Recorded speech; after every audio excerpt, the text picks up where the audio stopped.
ഇറാന്റെ സുരക്ഷയ്ക്കും പരമാധികാരത്തിനും മേലുള്ള ഏത് കടന്നുകയറ്റത്തെയും എതിർക്കുന്നുവെന്ന് 2 ദിവസങ്ങൾക്ക് മുൻപ് ചൈന പരസ്യമായി പ്രഖ്യാപിച്ചിരുന്നു. ചൈനയുടെ നിലപാട് തുറന്നു പറയുക കൂടിയാണ് അതുവഴി ചെയ്തത്. പ്രശാന്ത് സാർ, ഇപ്പോൾ പുറത്തുവരുന്ന ഒരു റിപ്പോർട്ട് എന്താണെന്ന് വെച്ചാൽ ചൈന ഇറാനിൽ ആയുധങ്ങൾ ഇറക്കുന്നു, ചൈനയുടെ വിമാനം പുറപ്പെട്ടിരിക്കുന്നു എന്നൊക്കെയുള്ള തരത്തിലുള്ള വാർത്തകളാണ് പുറത്തുവരുന്നത്. എത്രത്തോളം ശരിയാണ് ഈ വാർത്ത? ചൈന ഇറാന് പിന്തുണ നൽകുമ്പോൾ നമ്മൾ കൂടുതൽ ഭയക്കേണ്ടത്? അല്ല, ഭയക്കേണ്ടതുണ്ടോ എന്ന് ചോദിച്ചാൽ ആർക്ക് കൊടുത്താലും നമുക്ക് കിട്ടണം പണം എന്നുള്ള രീതിയാണല്ലോ ചൈനയ്ക്ക്. ചൈന കഴിഞ്ഞ ദിവസം ചൈനയുടെ ഒരു വിമാനം നിറയെ ആയുധം അവിടെ എത്തിയിട്ടുണ്ട്, ടെഹ്റാനിൽ ഇറക്കിയിട്ടുണ്ട്. അത് റഡാർ സംവിധാനത്തിനകത്ത് പെടാതിരിക്കുന്നതിന് ടാർപോളിറ്റിക് ഒക്കെ ഓഫ് ചെയ്തിട്ടാണ് വന്നിട്ടുള്ളത്. അപ്പൊ ആ വാർത്ത ശരിയാ. നേരത്തെ നമ്മള് ഇതിന് കുറച്ച് നാൾ മുമ്പ് ചൈനയുമായിട്ട് ആയുധ കരാറുകൾ ഒക്കെ ഒപ്പിട്ടതായിട്ടുള്ള വാർത്തയൊക്കെ നമ്മൾ കണ്ടിട്ടുണ്ട്. അപ്പൊ ഇതിനകത്ത് ഇപ്പം ആയുധം ഈ അവസരത്തിൽ ഒരുപക്ഷെ നേരത്തെ കരാർ അടിസ്ഥാനത്തിലാണോ അതോ അടിയന്തരമായിട്ട് ചൈനയുമായിട്ട് ബന്ധമുള്ളത് കൊണ്ടും അല്ലെങ്കിൽ ആയുധ കരാറുകളൊക്കെ ഒപ്പിട്ടത് കൊണ്ടും ഇപ്പം പെട്ടെന്ന് ആവശ്യപ്പെട്ടപ്പോൾ കൊണ്ടു കൊടുത്തതാണോ എന്നും എന്താണെന്ന് അറിയത്തില്ല. ഏതായാലും ചൈനയുടെ വിമാനം ടെഹ്റാൻ അല്ലെങ്കിൽ ഇറാൻ തലസ്ഥാനത്തിൽ ഇറങ്ങി ആയുധം ഇറക്കിയിട്ടുണ്ട് എന്നുള്ളതാണ് അറിയാൻ സാധിക്കുന്നത്. അപ്പം പശ്ചിമേഷ്യയിൽ ഇപ്പം നമ്മൾ കാണുന്നത് പോലെ യുദ്ധം ഏഷ്യയിലേക്കൂടി വ്യാപിക്കുന്ന ഒരു അവസ്ഥ വരും. കാരണം റഷ്യ ഉൾപ്പെടെയുള്ള രാജ്യങ്ങൾ യുദ്ധം നിർത്തി പോകുന്നതാണ് നല്ലത് എന്നുള്ള രീതിയിലേക്ക് യുദ്ധത്തിനകത്ത് യുദ്ധം നിർത്താൻ വേണ്ടി അല്ലെങ്കിൽ യുദ്ധം നിർത്താൻ വേണ്ടി ഇടപെടുന്നത് എന്തിനു വേണ്ടിയാ? ആ യുദ്ധത്തിനകത്ത് യാതൊരു കാരണവശാലും ഇറാൻ ജയിച്ചു പോകുന്ന ഒരു അവസ്ഥയൊന്നുമില്ല. അതുകൊണ്ട് യുദ്ധം നിർത്താൻ വേണ്ടി ഇടവന്നു. അപ്പം ഇതിനകത്ത് റഷ്യയുടെയും പുടിന്റെയും ഒക്കെ ഒരു ഇടപെടൽ കൊണ്ടായിരിക്കാം, അല്ലെങ്കിൽ ആദ്യമേ ഇവർ തുടങ്ങുന്നത് എങ്ങനെയാണെന്നുള്ള കാര്യം അറിയാം. ഇതുവരെയുള്ള ടാർഗറ്റ് പ്രോക്സി ഗ്രൂപ്പുകളെയൊക്കെ അറ്റാക്ക് ചെയ്തതനുസരിച്ച് ആദ്യമേ ഒരു അറ്റാക്ക് അങ്ങ് നടത്തും, അതിനുശേഷം അതിന്റെ തലവനെ അങ്ങ് കൊല്ലും. ആ തലവനെ തേടി നടക്കുന്ന ഒരു അവസ്ഥ വരുമ്പോഴത്തേന് ആ രാജ്യം നശിപ്പിക്കും. ഇതിനകത്ത് പുടിന്റെയും അല്ലെങ്കിൽ ഈ ലോകരാജ്യങ്ങളുടെയൊക്കെ ഇടപാടും യുദ്ധതന്ത്രത്തിനകത്ത് ഉള്ള ഒരു മര്യാദയും പാലിച്ചില്ല എന്ന് ആദ്യമേ പറയിക്കണ്ടെന്ന് കണ്ട ഖമീനി എന്ന് പറയുന്ന ആൾ ഉണ്ടെങ്കിൽ ജീവിച്ചിരിക്കുന്നു. ആ ജീവശവം എന്ന് പറയുന്ന സാധനം ഉണ്ടെങ്കിൽ ആ മുതുക്കനാണ് ഈ വിഷയം മൊത്തം ഉണ്ടാക്കുന്നത്. കാരണം അവർക്ക് ഈ അയാളുടെ ഒരു നിലനിൽപ്പ്, ഈ മുനീർ ഉണ്ടല്ലോ പാകിസ്ഥാനിലെ സൈനിക മേധാവി, പട്ടാളക്കാരെ പറഞ്ഞു വിടുന്നത് എങ്ങനെയാണെന്നറിയാം? അള്ളാഹു നിങ്ങളെ ജയിപ്പിച്ചോളൂ എന്ന് പറഞ്ഞ് പട്ടാളക്കാരെ പറഞ്ഞു വിടുന്നതല്ല ഇയാൾ പറയുന്നത് അവസാന ജയം ഞങ്ങൾക്കായിരിക്കും എന്ന് വെച്ച് കഴിഞ്ഞാൽ ഇയാള് അവസാന ജയം എന്ന് പറഞ്ഞ ഉദ്ദേശിക്കുന്നത് ഇവിടുന്ന് മരിച്ചിട്ട് അങ്ങ് അവിടെ പോവാ ജിഹാദ് നടത്തിയിട്ട്, അതാണ് അവരുടെ അവസാന ജയം. അപ്പൊ ആ രീതിയിലേക്ക് യുദ്ധം ചെയ്യാനാണ് ഈ അല്ലെങ്കിൽ യുദ്ധം ചെയ്യാൻ പ്രാപ്തരായിട്ടുള്ള ആൾക്കാരെയാണ് അയാള് ഈ രാജ്യത്ത് ഉരുത്തിരിക്കുന്നത്. ഇപ്പൊ അതുകൊണ്ടല്ലേ അവസാന യുദ്ധം അയാൾക്ക് അങ്ങ് ഇയാളെന്തിനാ വെങ്കറി പോയ, ഇയാൾ ഈ പട്ടാളക്കാരുടെ കൂടെ ഇറങ്ങി നിൽക്കണ്ടേ? അപ്പൊ ഈ പട്ടാളക്കാരെ ഈ രീതിയിൽ വിശ്വസിപ്പിച്ച് പുള്ളിയുടെ പെണ്ണും പിള്ളേയും പിള്ളേരെയും കൊണ്ട് അങ്ങേരുണ്ടെങ്കിൽ അങ്ങേര് വെങ്കറില്ല. അപ്പം ആ സമയത്ത് ഇപ്പം മിസൈലുകളുടെ കാര്യത്തില് ഈ പറഞ്ഞ ഇറാന് ആവശ്യം പോലെ മിസൈൽ ഉണ്ട്. അപ്പൊ പിന്നെ ഏത് തരത്തിലുള്ള ആയുധമോ കൊണ്ട് കൊടുത്തതെന്നുള്ള അറിയത്തില്ല. പിന്നെ ആധുനിക സജ്ജീകരണങ്ങളോട് കൂടിയുള്ള സംവിധാനങ്ങളോട് കൂടിയുള്ള ആയുധങ്ങൾ ഒന്നുമില്ല. ഇപ്പൊ തന്നെ അവിടുന്ന് ഒരു ഡ്രോൺ ഇവിടെ പറന്നു വരണമെങ്കിൽ 6 മണിക്കൂർ എടുക്കുമെന്ന് പറയാം ഇവിടെ. പക്ഷെ ബാലിസ്റ്റിക് മിസൈലൊക്കെ 12 മിനിറ്റ് 13 മിനിറ്റ് കൊണ്ട് വരും. 6 മണിക്കൂർ പറന്നു വരുന്നതിന് ഇപ്പം ഇടയ്ക്ക് വെച്ചില്ലേ കാക്ക പറന്നു വരുന്ന പോലെ ഇനി ആർക്കൊക്കെ അറ്റാക്ക് ചെയ്യാൻ പറ്റും? മാത്രമല്ല ഇവർക്ക് താല്പര്യമില്ലാത്ത അല്ലെങ്കിൽ ഇവർക്ക് അനുവദനീയമല്ലാത്ത എയർബേസുകളിൽ കൂടിയൊക്കെ അല്ലേ പറന്നു വരേണ്ടത്.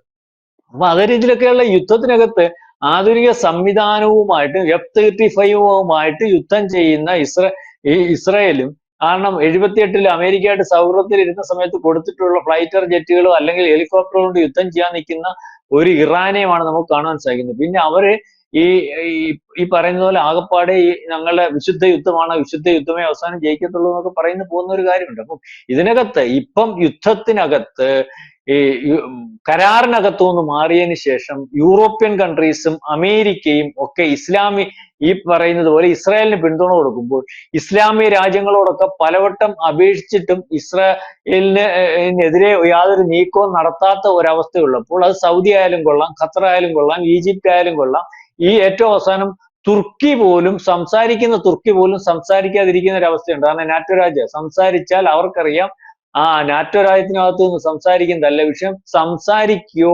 ഏതെങ്കിലും രീതിയിൽ ഇടപെടുന്നതായിട്ടുള്ള ഒരു അവസ്ഥ വന്നാൽ അവന്റെ പുറത്ത് കൊണ്ടുവന്ന് ഇസ്രായേൽ മിസൈൽ ഇടും. ഇസ്രായേലിന്റെ ഒരു മിസൈൽ വേണ്ട, 1/2 മിസൈൽ കൊണ്ട് തീരാനുള്ള സാധനമുള്ളൂ തുർക്കി. അറിയാലോ, തുർക്കിക്ക് നമ്മുടെ കൂട്ടുള്ള മര്യാദയൊന്നുമില്ല. തുർക്കിക്കല്ല, ഇസ്രായേലിന് നമ്മുടെ കൂട്ടുള്ള മര്യാദയല്ല. ഇന്ത്യ ഗാന്ധിജിയുടെ ആളാ, സമാധാനത്തിന്റെ ആളാ. പക്ഷെ അവസാനം ഗാന്ധിജിയൊക്കെ ആ താടിക്ക് തട്ടിയ ഗാന്ധിജിയുടെ സ്വഭാവം മാറി. ഇപ്പൊ ഈ താടിയുള്ള ഗാന്ധിയാണ് നമ്മുടെ ഇവിടെ ഭരിക്കുന്നത്, അറിയാമല്ലോ. ഇപ്പൊ മീശൻ താടി ഇല്ലാത്ത ഗാന്ധി അല്ല, താടിയുള്ള ഗാന്ധി. പുള്ളി താടിയുള്ള ആളായതുകൊണ്ട് പുള്ളിക്ക് പെട്ടെന്ന് ദേഷ്യം വരും. അതുവരെയുള്ള ഗാന്ധിസേ ഉള്ളൂ. പുള്ളിയുടെ രാജ്യവും രാജ്യത്തിന്റെ ആൾക്കാരെ തൊടുമ്പോൾ അതിനെക്കാട്ടി പ്രശ്നക്കാരാ ഇസ്രായേൽ. ആ യാതൊരു മര്യാദയില്ല. അതുകൊണ്ട് തുർക്കി മിണ്ടിയിട്ടില്ലല്ലോ. അപ്പൊ ആരുമില്ല ഇറാന്റെ കൂടെ.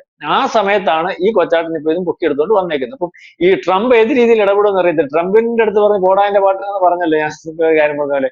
ഈ ഈ യുദ്ധം തുടങ്ങി കഴിഞ്ഞപ്പോ ഇയാളുടെ കരാർ വേണ്ടതെല്ലാം എടുത്ത് അവര് വലിച്ചേറി എടുത്ത് ഊരെ കളഞ്ഞിട്ട് പറഞ്ഞു ഇനിയില്ല. അപ്പൊ ട്രംപ് ആകെപ്പാട് ദേഷ്യപ്പെട്ടിരിക്കും. അപ്പൊ ഇയാൾ വിചാരിച്ച് യുദ്ധം തുടങ്ങി വരുന്ന 3 ദിവസം കഴിയുമ്പോഴത്തേന് കരാറിൽ ഒപ്പിടിക്കാന്ന് വെച്ചായിരിക്കും വരുന്നത്. എന്തായാലും ട്രംപ് ഈ ലോകത്തുള്ള യുദ്ധം എല്ലാം നിർത്താൻ തുടങ്ങി. യുക്രൈനിലും റഷ്യയായിട്ടുള്ള യുദ്ധം നിർത്തി. അത് കഴിഞ്ഞിട്ട് പുള്ളി ഈ നോബൽ പ്രൈസിന് വേണ്ടി, സമാധാനത്തിനുള്ള നോബൽ പ്രൈസിന് വേണ്ടിയാണ് പുള്ളി ഇപ്പൊ ശ്രമിച്ചുകൊണ്ടിരിക്കുന്നത്. അമേരിക്കൻ പ്രശസ്താനം കഴിഞ്ഞാൽ അത് മേടിച്ചുകൊണ്ട് ഇരിക്കാനാന്ന് തോന്നുന്നു. അപ്പൊ പോട്ടെ, ഇസ്രായേലുമായിട്ടുള്ള യുദ്ധം നിർത്തി. ഇപ്പം 2 യുദ്ധം നിർത്താൻ വന്ന ആള് 3 യുദ്ധം മുഖമായെന്ന് പറഞ്ഞാൽ ഇപ്പൊ പേരെടുക്കാൻ വന്ന പതിച്ച് ഇരട്ട പറ്റെന്ന് പറഞ്ഞുള്ള കാര്യത്തിരിക. അപ്പൊ 2 യുദ്ധം നിർത്താൻ പുള്ളി അധികാരത്തിൽ വന്നതിന് ശേഷം തീരുമാനിച്ച ഇപ്പൊ 3 യുദ്ധമുഖമായി. അപ്പൊ അദ്ദേഹം ഇപ്പം ഈ മിസൈലും ഒക്കെ ആയിട്ട് കപ്പലും ഒക്കെ ആയിട്ട് ഇറങ്ങിയിട്ടുണ്ട്. കാരണം ഈ കരാറിനകത്തുനിന്ന് മാറിയതിന്റെ അടിസ്ഥാനത്തിൽ. അല്ലെങ്കിൽ തന്നെയും പുള്ളി ഇതിനകത്ത് ഇടപെടുന്നില്ല. പുള്ളിയുടെ പങ്കാളിത്തം ഉണ്ട്. കാരണം ഇനിയിപ്പം പുള്ളി പറയത്തില്ല ഞാൻ ഇവിടുത്തെ നമ്മുടെ യുദ്ധം നിർത്തിയ പുള്ളിയാന്ന് പറഞ്ഞ പോലെ ഇതും പുള്ളി അല്ലെന്ന് പറയാനൊന്നും പറ്റത്തില്ല. ആദ്യമൊക്കെ പറഞ്ഞു നോക്കി ഞാൻ ഇതിനകത്ത് ഇടപെട്ടില്ലെന്ന് പറഞ്ഞു നോക്കി. അപ്പൊ ഇറാൻ പറഞ്ഞു ഇയാൾ ഇടപെട്ടിട്ടില്ല, ഇയാൾ തന്നെ ഇടപെട്ട്, ഇയാൾ തന്നെയാന്ന് പറഞ്ഞുകൊണ്ടിരിക്കും. അപ്പൊ ഇപ്പൊ അവര് സൈലന്റ് ആയിട്ട് ഞങ്ങൾ ഇടപെടാൻ പോവാ എന്നുള്ള രീതിയിലേക്ക് ബ്രിട്ടന്റെ നാറ്റോ രാജ്യങ്ങളുടെ ഉൾപ്പെടെ അതിനകത്ത് ബ്രിട്ടനും ജർമ്മനിയൊക്കെ ഉണ്ട്. അവരുടെ ഹെലികോപ്റ്ററുകളും കപ്പലുകളും യുദ്ധവിമാനങ്ങളും ഒക്കെ വന്നു തുടങ്ങി. അതുപോലെ തന്നെ പ്രധാനപ്പെട്ട യുദ്ധവിമാനങ്ങളായിട്ടുള്ള യുദ്ധവിമാനങ്ങൾ ഈ അമേരിക്കയുടെ വന്നു തുടങ്ങി. ആണവ പോർമുഖം വഹിച്ചുകൊണ്ടുള്ള ആ സ്പെഷ്യൽ ജെറ്റുകൾ, ജെമിക്സ് എന്ന് പറയുന്ന സ്പെഷ്യൽ ജെറ്റുകൾ അല്ലെങ്കിൽ യുദ്ധ വിമാനങ്ങൾ വന്നു തുടങ്ങി. അപ്പം ആണവായുധം പ്രയോഗിക്കാൻ വേണ്ടി പോലും തയ്യാറാകും വേണമെങ്കിൽ ഇറാനിൽ, അത് അമേരിക്കയുടെ നേതൃത്വത്തിൽ അത്തരത്തിലേക്ക് യുദ്ധം പോകുന്ന സമയത്താണ് റഷ്യ പോലും ഇടപെടാതിരിക്കുന്ന സമയത്ത് ചൈന ഇടപെട്ടിരിക്കുന്നത്. ചൈന ഇടപെട്ടെന്ന് പറഞ്ഞാൽ ആയുധം കൊണ്ട് കൊടുത്തു. ഇതിനകത്ത് വേറെ രീതിയിലുള്ള ഇടപെടൽ ഉണ്ടാകുമോ എന്നറിയത്തില്ല. അങ്ങനെ ഇടപെടുന്ന ഒരു അവസ്ഥ വന്നാൽ പശ്ചിമേഷ്യയിൽ നിന്ന് ഏഷ്യയിലേക്ക് കൂടി യുദ്ധം വ്യാപിക്കുന്നു എന്ന് പറയേണ്ടി വരും. അതായത് യൂറോപ്യൻ കൺട്രീസും അമേരിക്കയും അല്ലെങ്കിൽ അമേരിക്കന്റെ സഖ്യ കക്ഷി നിൽക്കുന്ന ഇസ്ലാമിക രാജ്യങ്ങളും ഒരു വശത്ത് നിൽക്കുമ്പോൾ, റഷ്യ യുദ്ധം നിർത്തുന്നതിന് വേണ്ടി നിൽക്കുമ്പോൾ, അല്ലെങ്കിൽ ഖമേനിയെ വധിക്കുന്നതിനെതിരായിട്ട് നിൽക്കുമ്പോൾ, നേരിട്ട് ഇടപെടാൻ നിൽക്കുമ്പോൾ ചൈന ആയുധം കൊടുത്ത് യുദ്ധത്തിനകത്ത് പങ്കാളിയാകുമോ എന്നുള്ള ഒരു ആശങ്കയിലാണ് ലോക രാജ്യങ്ങൾ നിൽക്കുന്നത്. ഏതായാലും യുദ്ധം മുന്നോട്ട് പോകുന്നതിനകത്ത് വലിയ കുഴപ്പത്തിലാണ് ലോകരാജ്യങ്ങൾ. കാരണം പ്രധാനപ്പെട്ട എണ്ണപ്പാടങ്ങൾ മൊത്തവും തീയിട്ട് കഴിഞ്ഞു ഇസ്രായേൽ. അതുപോലെ ഇസ്രായേലിന്റെ എണ്ണ സംഭരണ കേന്ദ്രമായിട്ടുള്ള ഫൈസാദ് തുറമുഖത്തിലേക്ക് നിരന്തരം ആക്രമിച്ചുകൊണ്ടിരിക്കുകയാണ് ഇറാൻ. അപ്പം ഏതാണ്ട് യുദ്ധം മൂർച്ഛന്യാവസ്ഥയിൽ പോകുന്നു. അതായത് ഈ പ്രതിരോധ സംവിധാനങ്ങളെയും മറ്റെല്ലാ സംവിധാനങ്ങളെയും തടയാനുള്ള സംവിധാനങ്ങളെയും ആദ്യം തന്നെ ഭേദിച്ചിട്ട് നിരുപാധികം യുദ്ധം നടത്താൻ പറ്റുന്ന ഒരവസ്ഥയിലേക്ക് ഇറാൻ കിടക്കുകയാണ്. ഇറാൻ ബാലിസ്റ്റിക് മിസൈലുകളൊക്കെ തൊടുക്കുന്നുണ്ട്. പക്ഷെ അതിന്റെ സോഴ്സുകൾ ഓരോന്നോരോന്ന് കണ്ടെത്തി അത് തൊടുക്കാൻ പറ്റാത്ത അവസ്ഥയിലേക്ക് നിരായുധരാക്കിക്കൊണ്ടിരിക്കുകയാണ് ഇറാന്.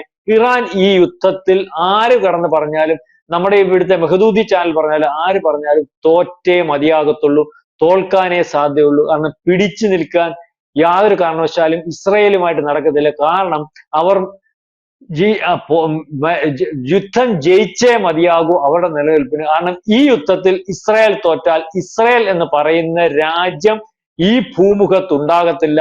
ജൂതൻ എന്ന് പറയുന്ന ഒരു വർഗം ഈ ഭൂമുഖത്തുണ്ടാകത്തില്ല. അതുകൊണ്ട് അവർക്ക് ജയിച്ചേ മതിയാകൂ. അവർ ജയിച്ചിരിക്കും. അതാണ് ഇപ്പോൾ കാണുന്നത്. അവരുടെ കൂടെയാണ് ലോകവും അല്ലെങ്കിൽ ശക്തിയും എന്നുള്ള രീതിയിലേക്കാണ് ഇപ്പം അമേരിക്കയുടെയും നാറ്റോ രാജ്യങ്ങളുടെയും യൂറോപ്യൻ കൺട്രീസിന്റെയൊക്കെ ഒക്കെ നിലപാടിൽ നിന്ന് നമുക്ക് മനസ്സിലാവും. അതാണ് ചൈന ആയുധങ്ങൾ നൽകിക്കൊണ്ട് ചൈനയും ഈ യുദ്ധത്തിന്റെ ഭാഗമാവുകയാണോ എന്ന് നമുക്ക് തോന്നും. അത്തരത്തിലാണ് അവരുടെ ഒരു നീക്കം എന്ന് പറയുന്നത്. എന്തായാലും അത് നല്ലതിനാവില്ല എന്നാണ് പുറമേ നിന്നും ഒക്കെ വരുന്ന റിപ്പോർട്ടുകൾ. കാരണം ഇസ്രയേൽ രണ്ടും കൽപ്പിച്ചാണ്. ഇസ്രയേൽ ചില കാര്യങ്ങൾ മുൻകൂട്ടി നിശ്ചയിച്ചിട്ടുണ്ട്. അത് നടപ്പിലാക്കാതെ യുദ്ധം അവസാനിക്കില്ല എന്നാണ് ഇസ്രയേൽ പറയുന്നതും. ഇതിനൊക്കെ ഇടയ്ക്കാണ് ചൈന ആയുധങ്ങളുമായി ഇറാനിലെത്തി എന്നുള്ള വാർത്തകളും പുറത്തു വരുന്നത്. വ്യക്തമാണ്. Thank you Prashant sir. കൂടുതൽ വാർത്തകളും വിശേഷങ്ങളും നിങ്ങളിലേക്ക് എത്താൻ ABC മലയാളം സബ്സ്ക്രൈബ് ചെയ്യുക, ബെൽബട്ടനും അമർത്തുക.